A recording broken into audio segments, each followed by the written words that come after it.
Hola, me llamo Joan Grillo, soy originario de Inglaterra, soy periodista, tengo 25 años aquí en la Ciudad de México y hoy va a estar hablando de mi libro Sangre, Armas y Dinero, Editorial Trillas. ¿Por qué elegiste este título? Este título es para expresar la conexión entre las tres cosas fundamentales. La sangre, los muertos que vemos todos los días en México, viajando por el país, por Sinaloa, por Juárez, incluso aquí en la Ciudad de México, en el Valle de México y en Michoacán, Guerrero.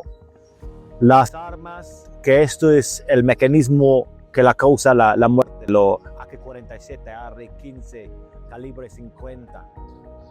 Los herramientas para estas destrucciones, estos muertos, y el dinero, impulsa ambos, como mueva la industria de las armas, pero también las drogas, las extorsiones que está empujando esta guerra de cárteles que vive en México. ¿Cómo elegiste escribir sobre un tema tan complejo y peligroso? Ya en México tengo muchos años trabajando con el crimen organizado, con la cuestión de las drogas, y siempre sabía que hubo la cuestión de las armas y el tráfico de armas de fuego de Estados Unidos a México. Pero pensaba, ¿qué podemos contar de eso?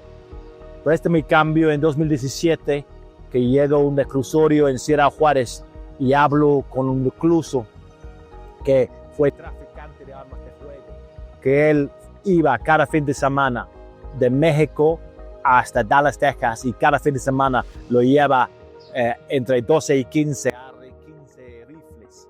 Y me contó exactamente cómo trabaja eso, cómo funciona esto, y que estaba comprando las armas sin identificación ninguno. Entonces me llama mucho la atención, que va mucho de contar de cómo está funcionando el tráfico de armas de fuego.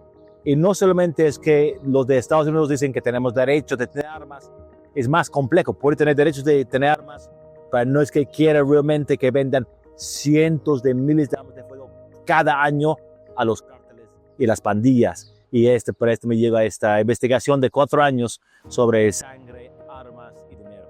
¿En qué momento de tu vida comenzaste a escribir sobre estos temas? Pues llegué a México en el año 2000, empecé a trabajar en el 2001. Llegué a México primero hablando como, oye, tío, porque me vivo en España. En México la gente me contesta, pues, ¿qué onda, güey? ¿Qué pasó, güey? Entonces me cambia un poco el chip aquí en México. Y me llama la atención desde el principio la cuestión del tráfico de drogas. Yo crecí en Inglaterra, en un pueblo con un alto consumo de drogas. Yo crecí con adolescentes usando mucho drogas en los 80s, en los 90s, gente muriendo de sobredosis. Entonces me llama la atención cómo conecta la comunidad que consume droga y la cuestión de tráfico. Y también al principio fue pues algo exótico, algo misterioso. ¿Qué onda con estos narcotraficantes, estos grandes figuras que están ganando tantos miles de millones, pero no lo encuentran, que escapan del ejército, que escapan de la DEA, que hay canciones sobre ellos? Entonces empezó a entrar a este mundo y luego en el tiempo que estaba cubriendo eso, convirtió algo bonito, exótico, a una tragedia humana tan fuerte, ¿no? Viendo tantos víctimas, tantos mamás llorando con sus hijos desaparecidos, masacres, fosas clandestinas, y pues así todavía estamos en eso. ¿Consideras que te afecta personalmente involucrarte en este tipo de escenarios? El trabajo de periodista es algo curioso. Es un poco como diferentes trabajos que estás viendo algo fuerte, como un doctor que ve todos los días gente que están enfermos, que gente está muriendo, como un bombero que se entra con fuego. Al final, sí uno afecta a veces si uno habla con una mamá que dice que se perdió su hija, que se perdió su hijo, que no lo encuentra, que uno siente muy feo en lo personal viendo este sufrimiento. Cuando uno habla con un sicario y le preguntas qué sientes tú con eso, cómo tú estás con Dios para pensar y hacer estas cosas, pues lo afecta a uno, pero también como uno que tiene que hacer su chamba, tiene que hacer su trabajo y tiene que mantener un nivel serio, ¿no? Al final es un trabajo bonito, para mí el mejor trabajo del mundo para encontrar y vivir esas experiencias. ¿Cuánto tiempo llevas siendo periodista? Voy para unos 25 años como periodista.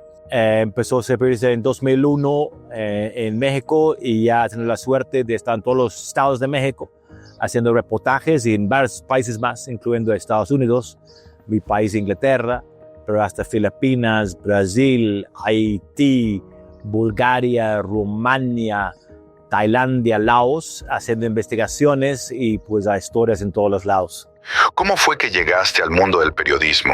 Yo siempre tenía mucho interés en el periodismo, contar las historias, vivir experiencias. Y entró mi primer periódico, estuvo el The News, que es el Novedades Editoriales, que lo publica en Valderas y Morelos. Ahí empecé a trabajar ahí en 2001, haciendo reportajes y pues sí, saliendo hasta en microbús para las conferencias de prensa en aquellos tiempos y regresando diario para hacer mi reportaje y empezar a cubrir cosas muy interesantes. Por ejemplo, el Consejo de Guerra contra dos generales por narcotráfico, Quirós Hermosillo y Acosta Chaparro, y empezó a entrar este mundo. ¿Cómo mantienes el equilibrio de lo que documentas y lo que vives? Creo que cuando uno está en estos los lugares complicados, uno tiene que ser los ojos del lector. Entonces tú puedes contar como el lector estuviera ahí, tú estás contando. Y yo creo que esta forma de estar ahí, viendo los detalles, buscando los detalles y contarlo, cómo estás hablando, cómo estás contando. Y yo me gusta mucho estar en Inglaterra o en Irlanda, en los pubs, en las tabernas, aquí en México en las cantinas y como platican la gente. Ahí estás contando la historia, tienes que platicar como así. Estuve en Haití una vez, estaban baleando los policías contra gente saqueando las tiendas y estamos filmando y el camarógrafo que estaba filmando y como si estuviera viendo en televisión el asunto y estaba diciendo pues aquí irnos, hay que estar como siempre pues alerta cuando uno está en el campo poniendo pues el semáforo rojo, alerta y viendo y sintiendo cuando hay que ir, porque pues sí es un peligro y uno está ahí. ¿Cuál fue la parte más difícil de escribir un libro de este tema? Cuando entré a escribir sobre las armas de fuego, pues ya tuve experiencia cubriendo el narcotráfico. Ya tuve 2 libros sobre las pandillas, el narcotráfico, los cárteles y todo eso. Pero más bien el reto en eso fue entrar un tema como británico viviendo en México, pero entrar un tema que en Estados Unidos es tan importante para ellos, es tan parte de su cultura. Ellos tienen cultura de armas de fuego. ¿Cómo es? ¿Por qué funciona? ¿Por qué en Estados Unidos hay 4 millones de armas de fuego? ¿Cómo es posible que llegan 200,000 armas de fuego cada año a México o más a los cárteles de las pandillas? Entonces también fue entrar con ellos. Entonces aparte de hablar de narcotraficantes que trafican armas, habla de gente de las empresas, era hablar también pues con un miliciano de una milicia de Michigan, que están ellos como que quieren hasta invadir su congreso local con armas de fuego. Hablar con el presidente de la sociedad de dueños de AR-15 de Estados Unidos, ¿no? Que él tiene, en cada cuarto tiene su AR-15, es el presidente del Machine Gun Owners of Alaska, ¿no? Que se va a pegar contra los grizzlies, ¿no? Y entender también qué son ellos y también entender las leyes de las armas de fuego. Pensaba que era tanto sencillo que ellos tienen, que en inglés se llama Second Amendment, derecho de tener armas, pero es más complejo. Hay diferentes leyes, interpretaciones de estados, de municipios. Incluso existe un municipio en Estados Unidos donde es ilegal no tener arma. Entonces, hay muchas cosas muy revueltas para entender, o el hecho que cuando encuentras un arma de fuego en una escena de crimen con la que mata al tipo, es ilegal la búsqueda digital sobre esta arma de fuego. Tiene que ser de búsqueda manual. Entonces es tan interesante entrar un mundo muy complejo de leyes sobre armas de fuego. ¿Cuáles fueron tus conclusiones respecto al tráfico de armas después de tu investigación? Las conclusiones que tengo en este libro es que, aunque la cuestión del narcoguerra en México, las guerras de los cárteles en México, es complejo, no es fácil de resolver eso.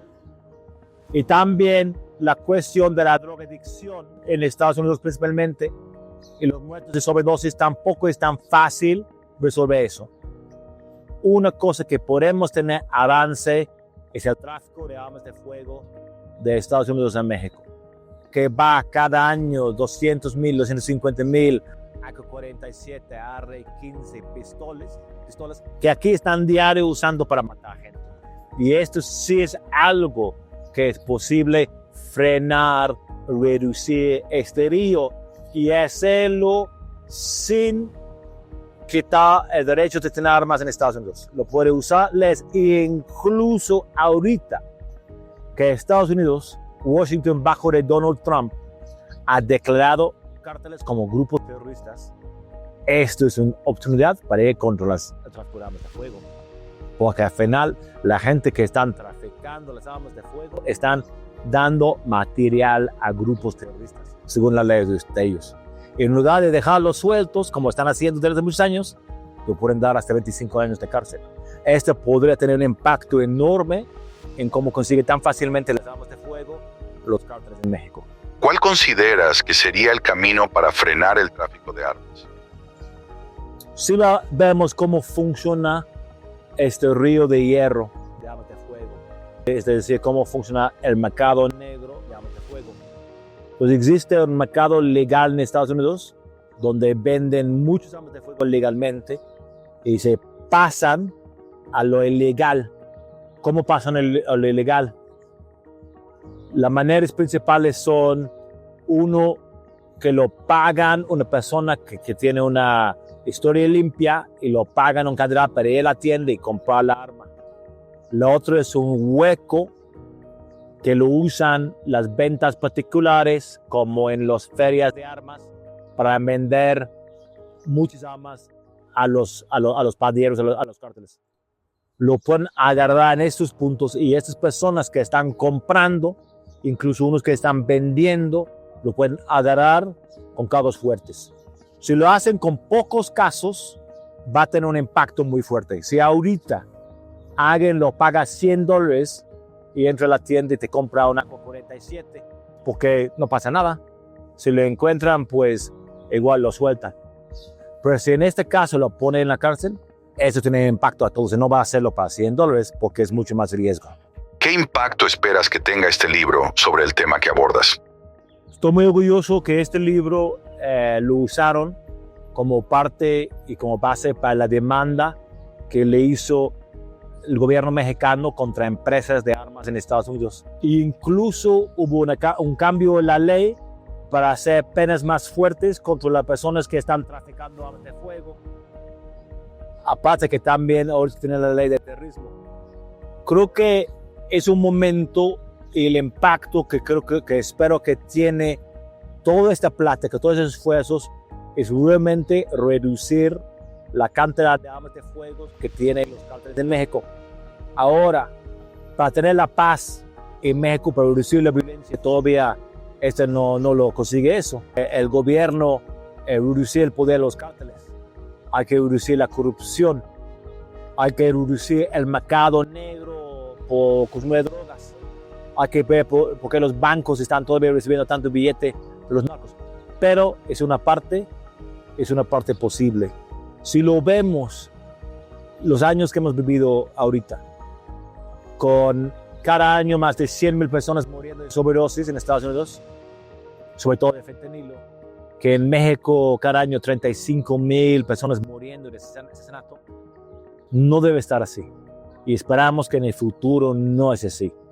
Y es un mundo, pues, siempre va a ser violencia, siempre va a ser drogadicción, pero no a esos niveles que estamos viviendo ahorita. Y que tenemos, pues, viviendo en más paz, más seguridad para todos, para las familias, para las personas que no están viviendo tanto sangre, armas y dinero como hoy en día. Me llamo Joan Grillo, soy periodista y cubro mucho que es el narcotráfico, la violencia y el crimen. Voy a recordar que ya está mi libro Sangre, Armas y Dinero en todas las tiendas de Editorial Trías en México.